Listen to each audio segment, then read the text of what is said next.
At nandito nga po ako ngayon sa Naiya Terminal 3. Ayan po, magta-travel po kami ng family papuntang Macau. Sa una po, nagbayad kami ng travel tax. And then, pumila na po kami sa check-in baggage. Ayan. Oops, munti ko pa maiwanan yung luggage ko. Ayan po, carry ko lang po siya. So, binalikan ko po. Ayan.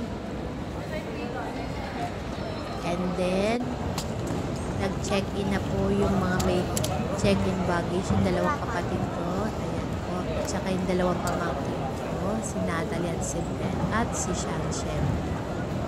O, ayan. Nagtitiktok na agad yung pamangkin ko. So, ayan po. Medyo late kami. So, naghahabol kami ng oras makapasok. Ang haba-haba ng pila sa may immigration.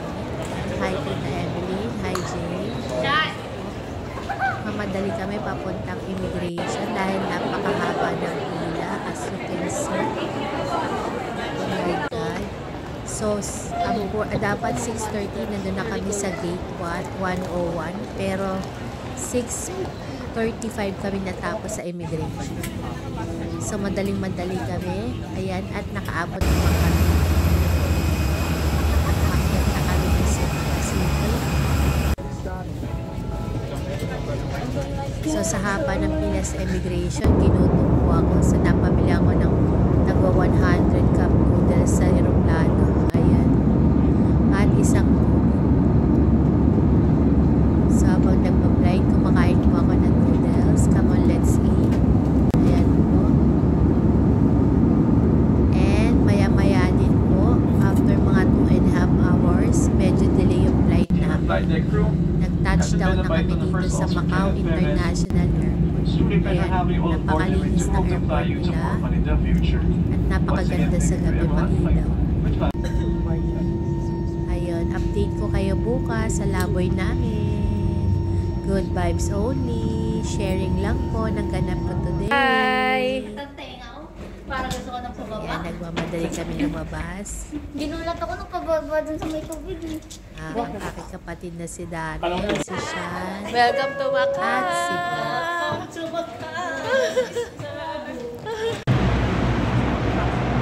Ayan, natakulay na ng taxi dito lahat. So, diretso na kami agad. Dito sa hotel namin. Malapit lang dito sa airport. So, ang gaganda ng mga dinaanan namin mga buildings. Puro mga hotel pala dito sa Macau. At ito yung street na pinagstayan namin. Tapos ito naman po yung pangalan ng hotel. Hotel Hukong. Hukong. Ayan, dito sa Macau. Ayan. Balik kasama namin si JR sa room. Tatlo kami. Ayan po yung kinuha namin. Twins. Why? Simple lang po siya. 2 bed po. At medyo maliit siya. Pero may hot shower naman siya. Hot and cold shower. So, okay naman po. At malinis naman po yung CR.